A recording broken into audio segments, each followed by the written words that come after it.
Buen día República Oriental del Uruguay, comenzando una semana, comenzando una nueva semana en este programa que llamamos Con una pregunta, en donde estamos, por CX30, Radio Nacional 1130 AM, por aire, radionacional.com.uy, por internet para el mundo.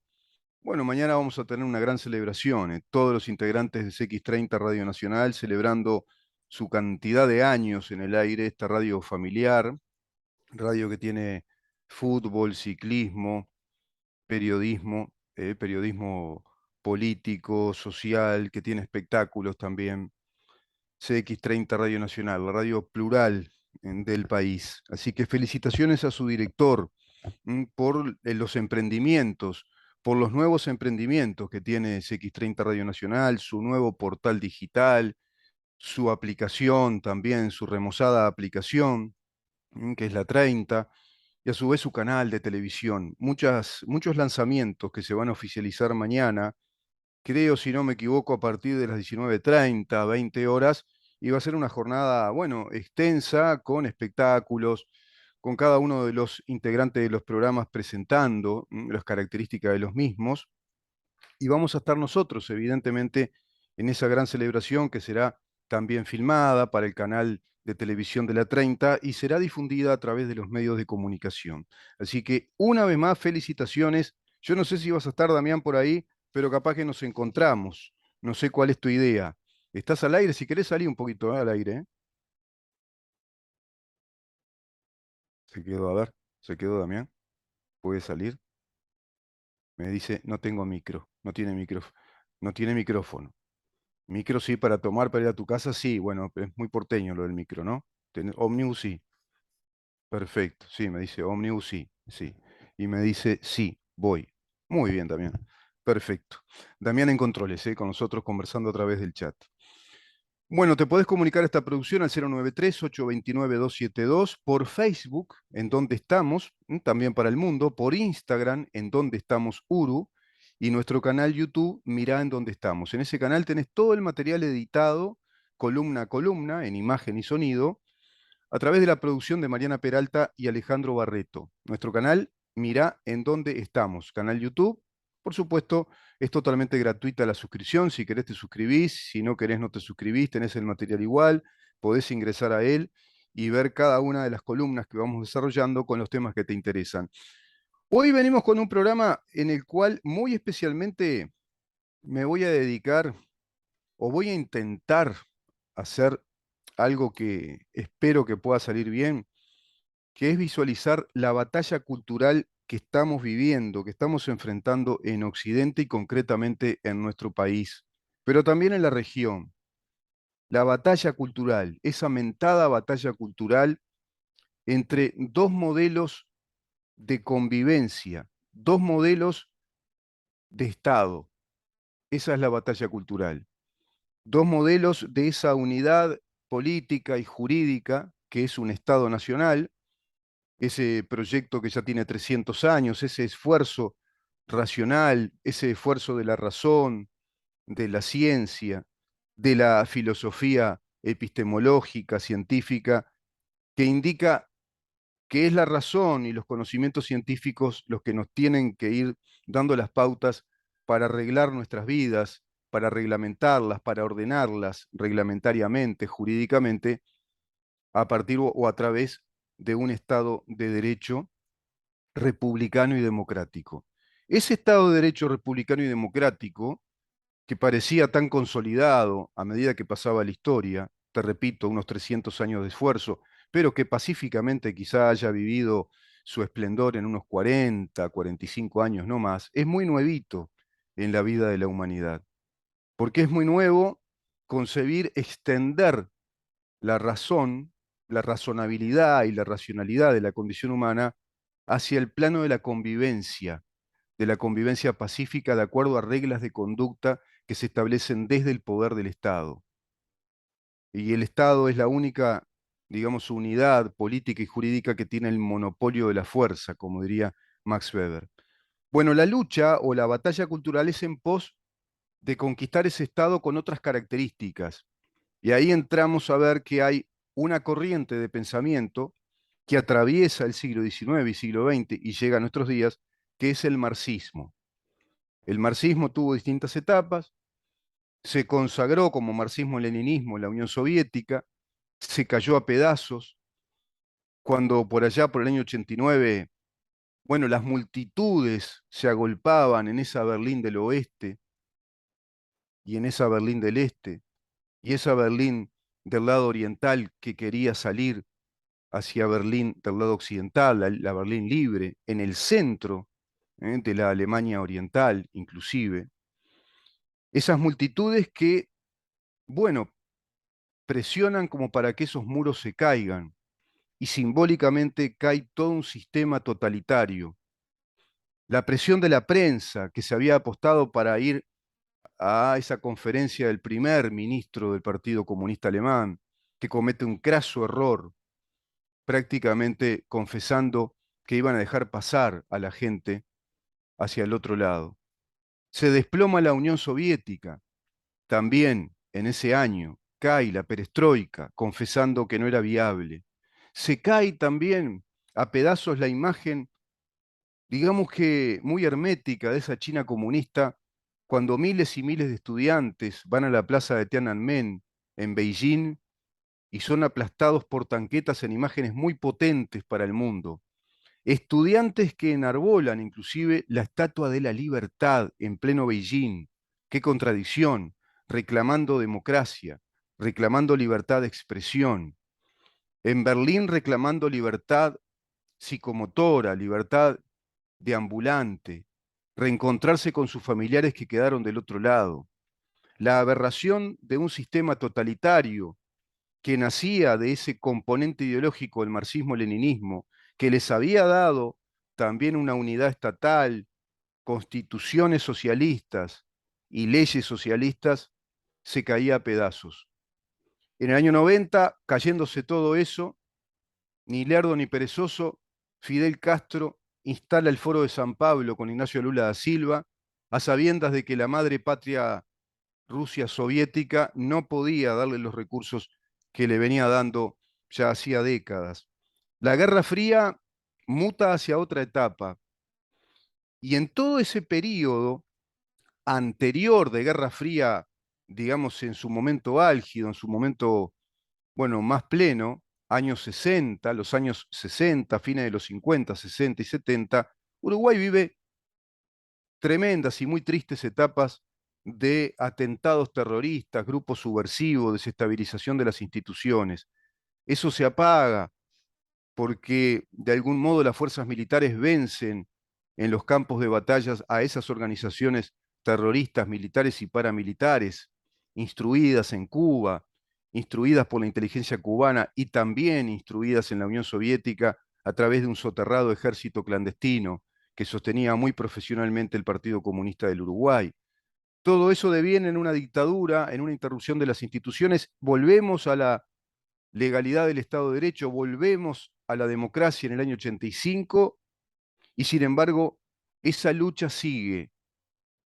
El marxismo nucleado en el PIT-CNT a través de los sindicatos únicos del Partido Comunista del Uruguay, digamos que atravesando fuertemente toda la actividad laboral y productiva del país desde la administración pública y también volcándose a la actividad privada como los sindicatos blindados, de algún modo legitimados por los sucesivos gobiernos que permitieron ese sistema corporativista de las negociaciones colectivas con los consejos de salarios.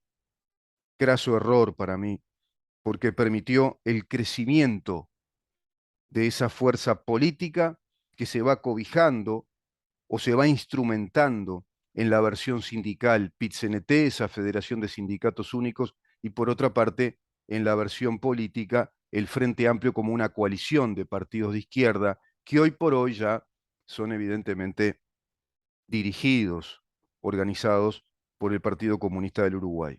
Partido Comunista del Uruguay que avala los movimientos desestabilizadores que van provocando gradualmente el estallido social en Argentina a raíz del enjuiciamiento de la expresidenta argentina Cristina Fernández de Kirchner, hoy por hoy sometida a una etapa de alegato fiscal, que es una de las etapas de un largo juicio penal por una de las causas, tiene 8, una de las causas que es vialidad en la provincia de Santa Cruz.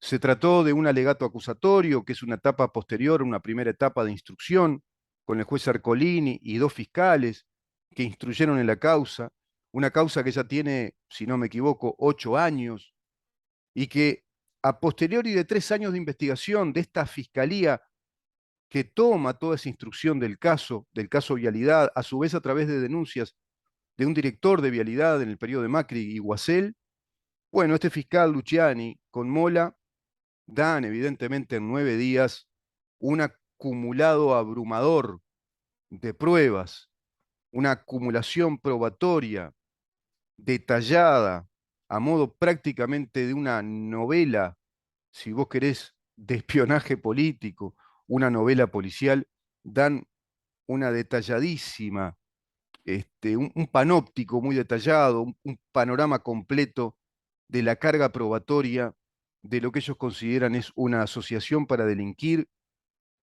que operó desde el Estado, desde el ejercicio de la administración del Estado y desde los poderes del Estado para defraudarlo, para conculcar los intereses de la República, para vaciar a la Argentina económicamente, para robarle a sus productores, para robarle a su gente, y hablamos de miles y miles y miles de millones de dólares.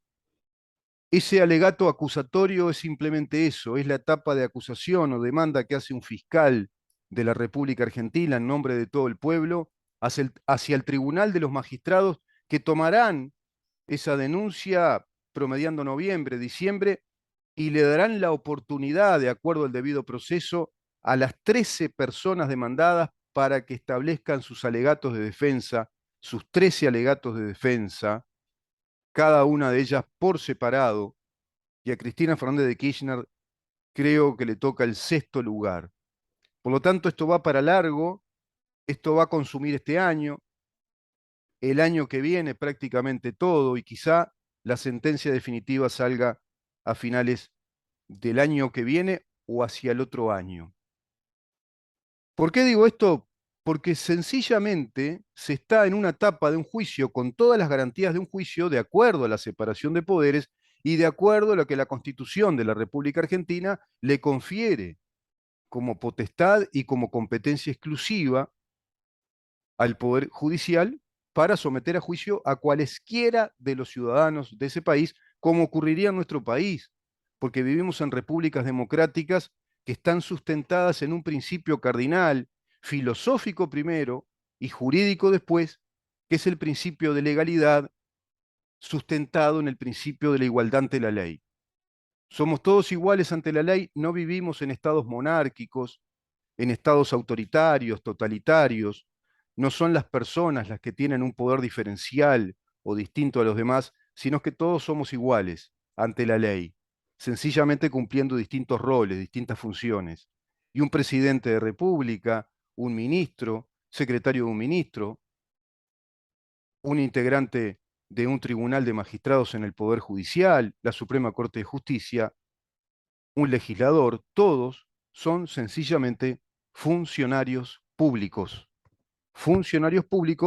que están desarrollando los poderes del Estado, que están implementando, que están llenando de contenido, de vida, los poderes del Estado. ¿Y cuáles son los poderes del Estado? Los poderes del Estado son los que se establecen, los que se preceptúan en una constitución, en la constitución que nos organiza como una unidad política y jurídica y nos organiza soberanamente, con soberanía e independencia. Eso que explicó Kelsen una vez con su pirámide del derecho. En el vértice de la pirámide, por encima de cualquier otro tipo de disposición legal, reglamentaria, decreto, lo que fuere, está la Constitución de la República, que es la que nos garantiza esa unidad nacional, esa unidad republicana, democrática, que nos consagra como un Estado de Derecho. Yo quiero entrar un poquito en ese tema. Ayer hablaba mucho con un amigo un experto, amigo, mucho más experto que yo, un jurista de altísimo nivel con quien compartimos estos temas. Yo le llamo Angelito Gianni, es una especie de, si vos querés, de sobrenombre o nombre artístico de un pensador, de un filósofo del derecho, podría decirte, que se aplicó a la abogacía muchísimos años y que desarrolló muchísimas experiencias como jurista. Evidentemente, la batalla cultural está cernida sobre este aspecto, sobre esto que te acabo de mencionar en este raconto, que pretendo sea claro para ustedes. Y en nuestro país está en graves problemas el Estado de Derecho republicano, democrático, liberal, porque es todo eso. Democracia liberal porque es una democracia que proviene de los fundamentos liberales, del pensamiento que considera que tenemos libertades naturales, según lo desarrollan las teorías jurídicas de las ciencias jurídicas del naturalismo y también del positivismo. ¿Por qué naturalismo? Porque se considera que las libertades son naturales. Y nuestra Constitución, en su artículo séptimo, establece que reconoce 7 características fundamentales de la condición humana, que se convierten en términos jurídicos en 6 derechos fundamentales. Los habitantes de la República tienen derecho a ser protegidos, en el goce de su vida, honor, libertad, seguridad, trabajo y propiedad. Nadie puede ser privado de estos derechos sino conforme a las leyes que se establecieren por razones de interés general. Y se antepone el interés general por un montón de causas muy puntuales que no viene el caso ahora explicar, pues sería muy largo. Pero si alguien violara estas características naturales inmanentes a la condición humana, como lo son la vida misma, somos seres humanos ante el hecho, digamos, ostensible, notorio, incuestionable de vivir, de nacer y respirar y vivir. Tenemos honor por el hecho de ser un individuo irrepetible, intransferible, único. El honor de ser un ser humano, una persona, un individuo. Tenemos libertad porque somos un ser único con un pensamiento propio y un andar propio y tenemos capacidad de pensar y de seleccionar, libre albedrío. Tenemos el derecho a la seguridad, es decir, a que esos derechos se desplieguen con la seguridad que nos permita esa libre asociación de personas en la cual nos hemos constituido como país a través de un contrato, porque la República Oriental del Uruguay es la asociación política de todos los habitantes comprendidos dentro de su territorio. Y el artículo 2 dice, ella es y será para siempre libre e independiente de todo poder extranjero. Segundo artículo que nos plantea una colisión enorme respecto a estas nuevas teorías de la internacionalización del derecho penal, por ejemplo. Qué pregunta, ¿no? Esa es la batalla cultural, porque el modelo marxista todo esto lo desconoce. Decía Justino Jiménez de Arechaga, una constitución no es un librito que tiene un conjunto de disposiciones como este. No se trata de un librito, no es el librito que mostraba Chávez. Este libro es la consignación por escrito de un basamento muy profundo, que es un basamento o un fundamento filosófico. Es una manera de pensar nuestra vida, nuestra condición humana, y es una manera muy profunda, organizada, que se desarrolla con mucho esfuerzo para concebir nuestra vida como nación. Por lo tanto, lo que está detrás de cada disposición legal o jurídica es una filosofía determinada, es una filosofía de vida, es una concepción de la condición humana. Y esa filosofía de vida o concepción de la condición humana, de acuerdo a nuestra Constitución, a la Constitución de la República Oriental del Uruguay, es de estirpe liberal. El liberalismo es ese esfuerzo filosófico que nace con pensadores como Hume, Adam Smith, como Bentham, Stuart Mill, pensadores norteamericanos como Madison, Hamilton, Washington,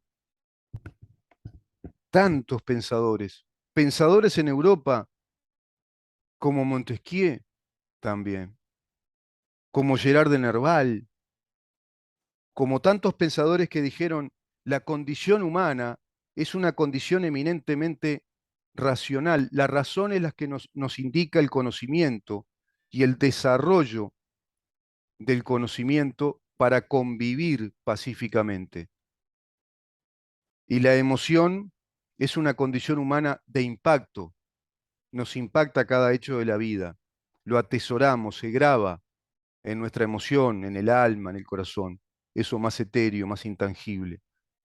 Pero es la razón la que nos debe indicar en dónde está el conocimiento científico, en dónde está la filosofía epistémica, que es la filosofía que entiende el comportamiento de la ciencia, y cómo deben nutrirse también esas ciencias jurídicas para organizarnos reglas de conducta que provengan de ese pensamiento que debe ser libre. Por lo tanto, debe ser un pensamiento habituado a negociar ideas, a contrastar lo que pensamos con la realidad, a enfrentar dificultades. Necesitamos libertad para crear, para pensar, para resolver problemas.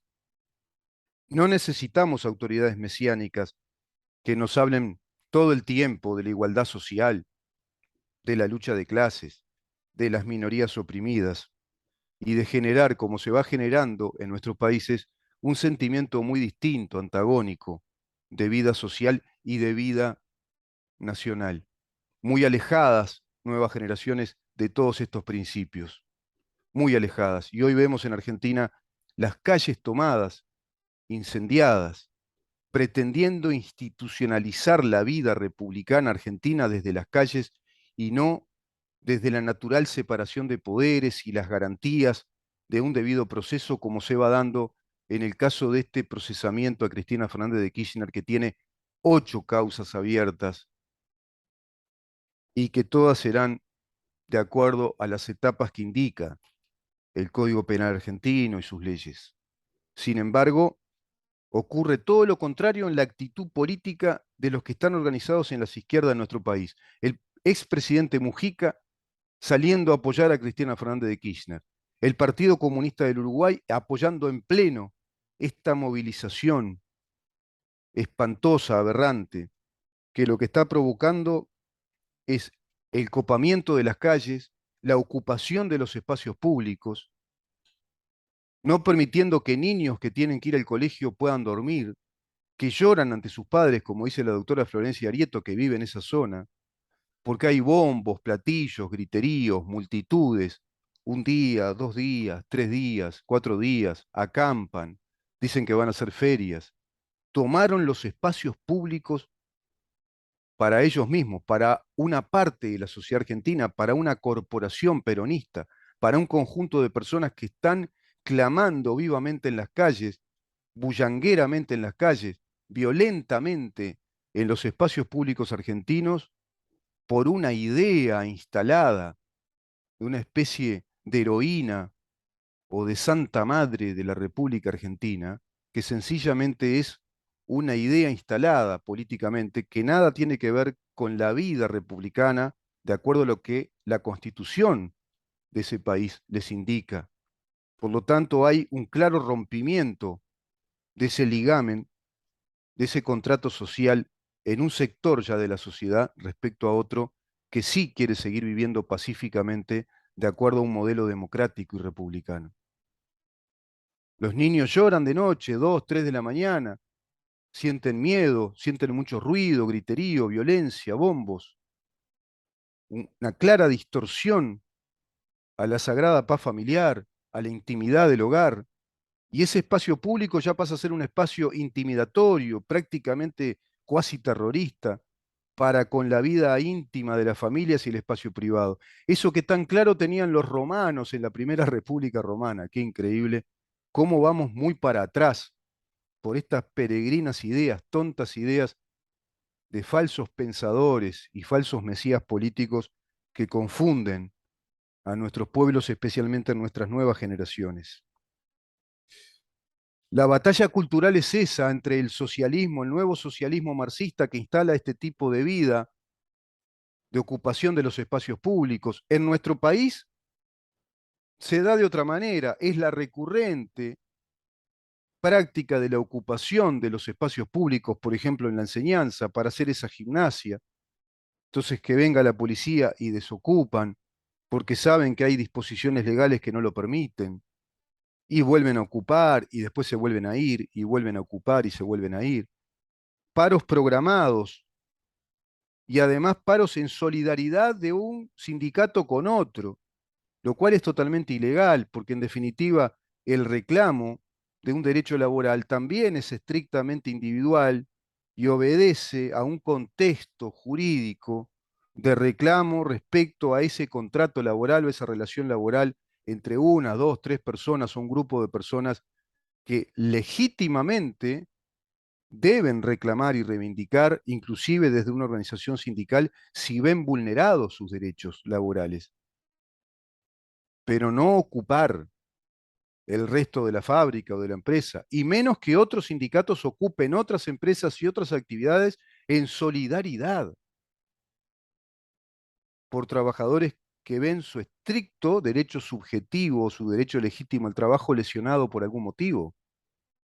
Todo eso que está en la tapa del libro de una vida republicana, vinieron a romperla. Rompen eso y quieren arreglar de otra manera las cosas.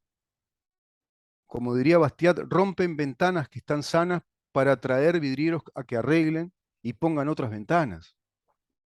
Y así quieren romper, cuando van rompiendo todo esto, quieren romper nuestra constitución, como pasa en Chile con una constituyente, porque en definitiva van instalando por años y años, sin apuro, sino con metodológica violencia, pero como diría un blues argentino, sin apuro, las izquierdas nunca tienen apuro, siguen y siguen organizadamente trabajando así, para instalar la idea, la sensación, el humor social, hasta el extremo de que nuevas generaciones piensen que estas constituciones son un vejestorio que hay que cambiar.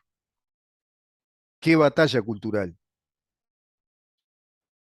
Vamos llegando a la primera media hora. Yo voy a entrar después puntualmente a explicarme y intentar que nos expliquemos en qué consiste esta batalla cultural respecto a tirar abajo un modelo de Estado e instalarnos otro modelo de Estado.